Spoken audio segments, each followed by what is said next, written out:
अस्सलामु अलैकुम वरहमतुल्लाहि वबरकातुहू। उम्मीद है कि आप खुश होंगे। जिंदगी में कभी ऐसी हालत आती है कि इंसान को सोचने पर मजबूर कर देती है।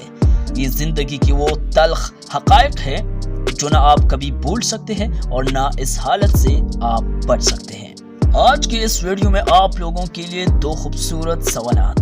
क्या चिवंटियों को नींद आती है या नहीं? शहद की मक्खी को कौन सा रंग नजर नहीं आता? इन दोनों सवालात के जवाब आपने वीडियो के नीचे कमेंट बॉक्स में जरूर लिखना है। Oh my God! Wow! ये कौन सा लॉजिक है बे? तो चले शुरू करते हैं अपने आज के इस खूबसूरत मालूमाती वीडियो को। इंसानी दिमाग 70% वक्त पुरानी यादों या मुस्तकबिल की सुनहरी यादों के खाके में गुजारता है।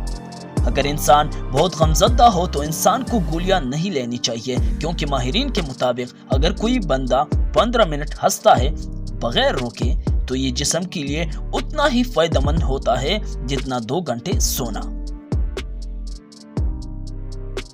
किसी भी बहस के बाद 85% लोग उन तेजियों और अपने उन तेज जुमलों के बारे में सोचते हैं जो उन्होंने अपने उस बहस में कहे होते हैं।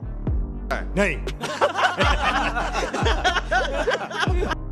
इस तरह आम तौर पर आप अपने आप को आईने में हकीकत से 5 गुना ज्यादा हसीन देखते या समझते हैं। Oh my God! साइंस के मुताबिक 90% लोग उस वक्त घबरा जाते हैं जब उन्हें ये मैसेज आता है कि कुछ पूछो आपसे। Oh God! एक बार दिला दे। इंसान जब चीखता है तो 1 सेकंड के लिए उसकी दिल की धड़कन बंद हो जाती है। दुनिया में इंसान दीगर जानवरों की बनिस्बत मच्छर की वजह से मौत का ज्यादा शिकार होता है।